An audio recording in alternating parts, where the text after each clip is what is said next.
Welcome to the deep dive.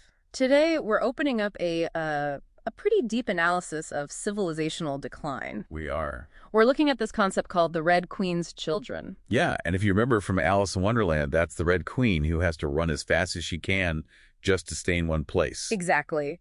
And we're diving into what happens when that biological law gets applied to a whole industrial society. It's a chilling framework. And we're going to be tracking it through the notes of an engineer named Elias. He was a deep yield architect. So he was focused on resource extraction. Maximum recovery. And our mission here is to really unpack the core tension he identified. The ever-increasing energy cost, the industrial intensity, needed to get resources as they get scarcer. Okay, so let's get into it. The first phase he lays out, this is called the era of illusion. We're talking about the first maybe 15 years. Right, and this was supposed to be their technological golden age. It certainly felt like it. Looking on the outside. Oh, absolutely. Elias documented this huge celebration when they brought their geothermal fracture array online. A real technical achievement. A genuine success. Yeah. It boosted their resource efficiency by a full 40%. I mean, on paper, that looks like a massive win. So what was the trap? If efficiency goes up 40%, why are they sliding towards a collapse? Because the effort, that intensity he talks about, the energy needed to get those resources out of the ground, it had doubled. So they were winning the tech battle, but losing the war of thermodynamics.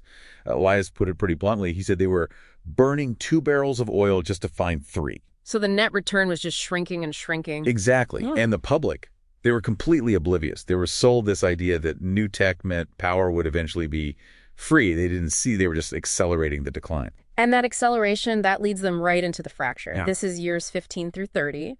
This is where the smooth curve hits a wall. That's a great way to put it. It really does.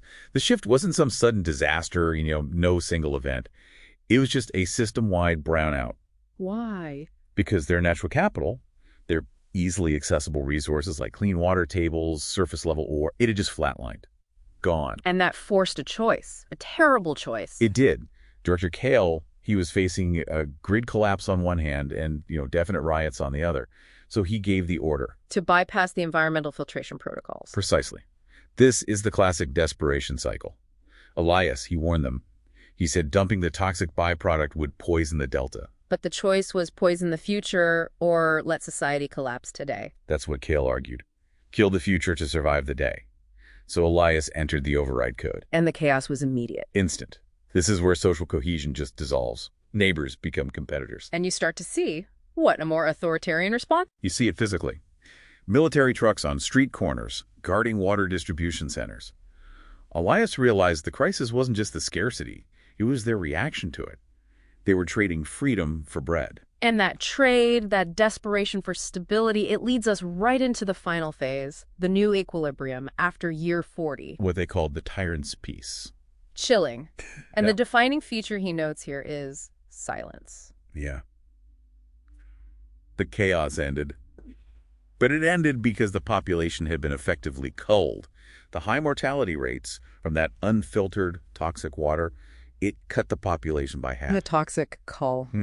So the regime, the authoritarian control running things from the Citadel, they finally got the stability the model always promised. They just capped demand by Oh. force. They did. Lights stayed on. But as Elias looked out, he realized there wasn't much left to shine them for. He had spent his whole life optimizing intensity and speed. And he built the machine that ate the world.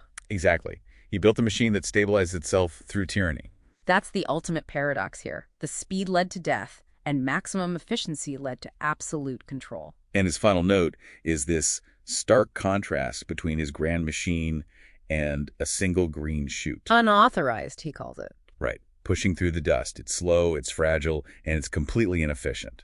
But it's life outside the control structure. The whole arc just shows how that relentless chase for speed, for optimization, Yeah. it just inevitably led them to this predictable, tyrannical end. It's a fixed game. Which leaves a pretty big question for you to mull over. If running faster made them lose sight of where they were going and their stable, efficient system became a tyrant, what value might there be in the slow, unauthorized, and maybe beautifully inefficient things in your own world?